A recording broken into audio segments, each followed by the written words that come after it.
समाव जोंनि धेमाजि जिल्लानि सिङाव थानाय नावकाटा हालामनि आरो जोंनि सानजा सानजारि खौसेथि बर' सुबुं आफादनि सासे राफोद मावथि खौसेथि बर' सुबुं आफादनि दख'रानि सानजा सानजारिनि आफादगिरि मानगोनां जितेन बर' बिथाङा दिनै गावनि न'खरनि बाय बाहागि दिनै गावनि बिसि आरो साथाम गथ' गालांनानै बिदा फंबाय गालांनानै दिनै अबथिरायै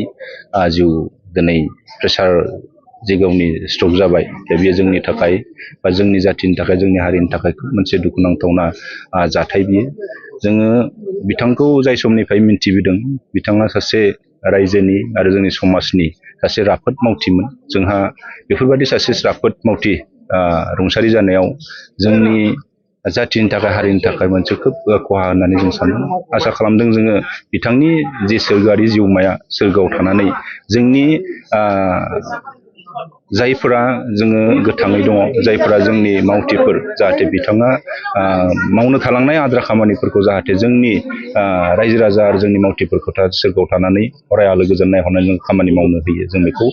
हास्थायगोन बिथाङा 3 नं नावकाटा गामिनिमोन खोब दुखुनांथावना दिनै बेसेबांबा गोथौ ओनसोलनिफ्राय सासे जोंनि दख'रानि सासे दैदेनगिरि जादोंमोन बिथाङा आरो मोनसे समाव हयथ' बिथाङा मिसामारा गाव पन्सायतनिबो सासे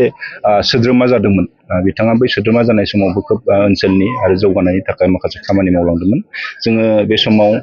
न'खरनि बाय बाहागि आरो न'खरनि जाथि बंस'निसिम जोङो जोंनि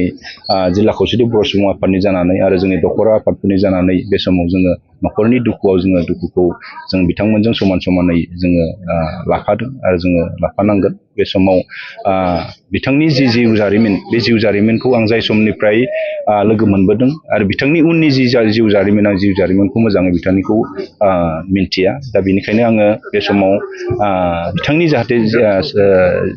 जि रुंसारि जिउमाया जाहाथे सोरगोआव अराय आलो गोजोनै जायगा मोनहैथों बेखौनो हास्थायनानै बे समाव आं बिथांनि सोरगोआरि जिउखौ अराय आलो गोजोन हास्थायबाय।